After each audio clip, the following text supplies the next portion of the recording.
Hey TPT sellers, in this episode, I'm going to walk you through how to do a 5-minute product line strategy analysis. My name is Mike Fuchigami. I'm the host of the SEOTpreneur YouTube community. This episode is for TPT tadpoles and TPT hamsters. If you watch the business course up there, I talk about the idea of a viable product line where you have at least 10 sales, and chances are if you continue to create products like that, they will probably sell as well. So this episode is for TPT tadpoles and TPT hamsters who have a bunch of products on their store, but they haven't really figured out their niche yet.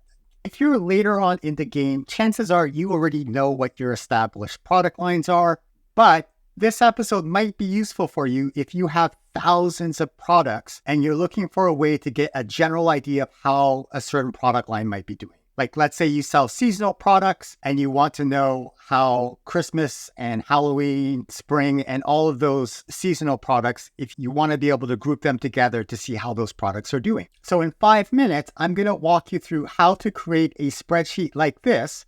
On the left-hand side, it's my products.csv file that I'm used to seeing. I can type in a product title, for example, reading. And when I hit enter, what this does is it pulls out all of the products that have reading in the title and puts them into list B.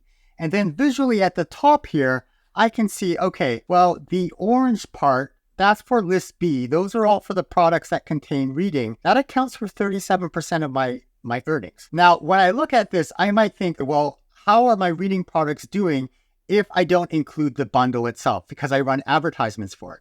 So I see that this reading product is number 45. So I'm just going to type 45 here, and it's going to ignore that product. So now I can see that my reading resources only account for 5% of my total earnings. Well, how does that compare with my other product lines?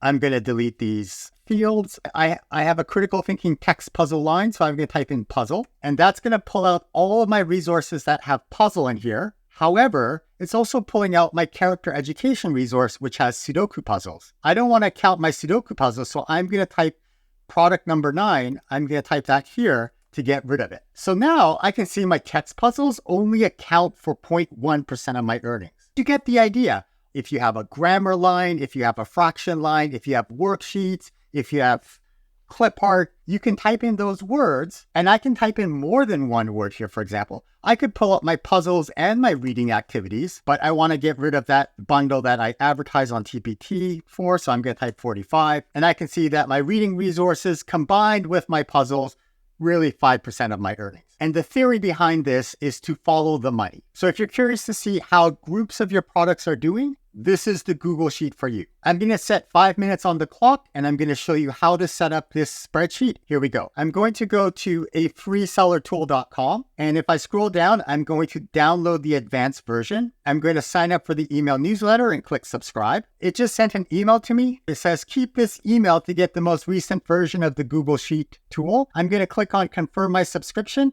And when I confirm my subscription, it will ask to make a copy of this Google Sheet tool. So I'm going to hit make a copy. Now it's a big file. It may take some time. I do not need to use the data locker for this. Although for those of you who know about the data locker, it'll work with that as well. I'm going to click on this TPT products.csv file, and I'm going to click in this yellow cell. And in a new tab, I'm going to go to teacherspayteachers.com. I'm going to click on my store. I'm going to click on product statistics, and I'm going to click on this download button. I'm going to save it to my computer. And it just saved. I'm going to go back to my Google Sheet. And in this yellow cell, I'm going to click on the yellow cell to select it. I'm going to click on File. I'm going to click on Import. I'm going to click on Upload. I'm going to click on Browse. I'm going to find the file that I just downloaded. I'm going to click this drop-down menu and change it to Replace Data at Selected Cell. And I'm going to import data. It might take a second to load. It might look like nothing's happened, but it's actually loading the file. There we go. So this very top line, I have to get rid of this row because it's a duplicate row of headers. So I'm going to right click the yellow cell. I'm going to click delete row. And then at the bottom on the left-hand side, there's a menu that says all sheets. It has 3 lines. I'm going to click on it, and I'm going to find the tab called strategy friend. And there we go. So on the left-hand side, if I'm curious to see how my character resources are doing, I'll type character, and that will pull out all of the resources that have the title character into list B.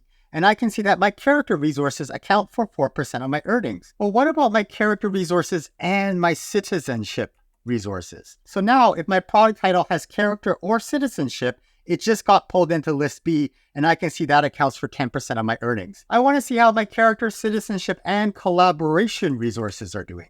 So I type in collaboration, and I can see it accounts for 15.5% of my resources. What if I want to see how my ChatGPT line is doing? So I'm going to delete this, and I'm just going to type chat. I don't have to write ChatGPT. In fact, if I just write chat, it'll pull up if it has ChatGPT as 1 word or 2 words. I can tell right away, because I know my products, that this one up here, this top one, 19, that's a critical thinking bundle. So I'm going to get rid of that. So I'm going to ignore product number 19. And now I see that up here, this is based on your product stats CSV file. So it's the lifetime product stats of your resources. In the last year, it might be that my ChatGPT resource is doing awesome, but that won't be reflected here.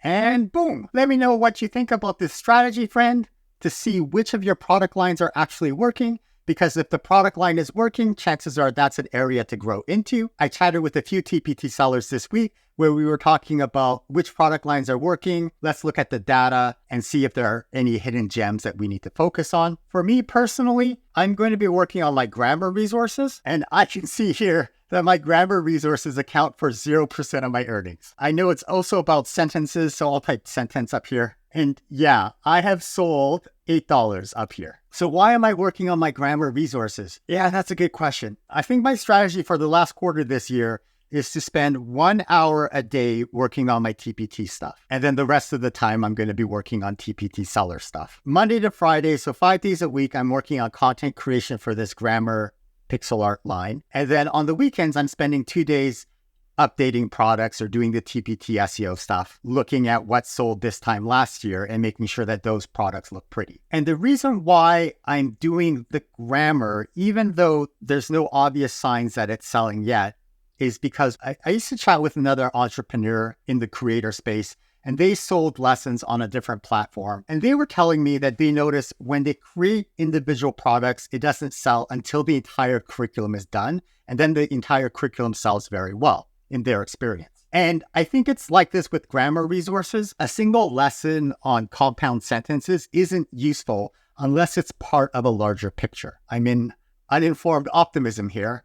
I'm hoping that when I finish the grammar lessons, they'll start to sell as units. But I'm also hoping that by publishing resources once a week, I think there might be a TPT store halo effect, which gives a boost to all of your TPT SEO products. And if that's the case, then by publishing a resource once a week, it helps my other resources stay in the game. When I send out my email newsletter, at the bottom, I'll have a link. If you've bought the Everything bundle, click here to get the direct download. And then if you have the TPT Seller Ultimate bundle, resource number 8 in here explains how to create a direct download link to your product. So basically, when they click the link, if they're signed into their TPT account, it automatically downloads the resource. And if they don't have the resource purchased, then it goes to the product page so that they can buy it. So that's kind of a cool trick. Have you learned something new? If you have, can you please hit that like button because it helps the channel to grow? Do you want me to help you with your data? Right now, people who join the SEOTpreneur Pro membership get a free onboarding call. So we can either spend that as 30 minutes on a Zoom call, or you ask me a question and then I reply by email with a screen recording. We can go back and forth for 30 minutes of work. I typically charge small business clients $300 per hour. So going pro for only $10 a month is a steal. If you have any questions, just leave a comment and I'll see you next time. Have a great week.